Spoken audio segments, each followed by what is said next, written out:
কথা বলি। আমি কিছুদিন আগে একটা স্কুলে গিয়েছিলাম ভিজিটে, এত ভালো লাগছে। সবুজ ফসলের মাঠ, পাখি ডাকছে, গ্রামের মধ্যে যে একটা পথ চলে গিয়েছে।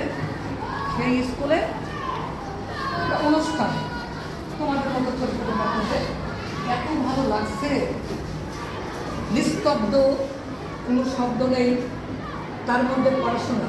কি মজার স্কুল না? এখানে তাকিয়ে দেখলে কি সবুজ মাঠ দেখো? অক্সিজেন পাও না, আমরা দূষিত বায়ু বাতাসের মধ্যে মানুষ হচ্ছে, আকাশ হয়, তাই না? এটা কি ভালো? শরীরের জন্য ভালো? তাহলে আমাদের বাতাসকে আমরা দূষিত করবো না, তাই না?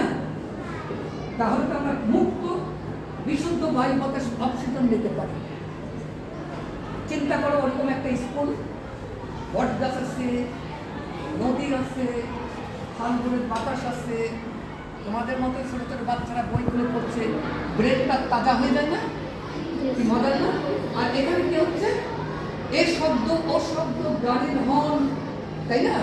ব্রেনটাকে নানাভাবে অস্থির করছে। এইভাবে কি লেখাপড়া হয়? হয় না।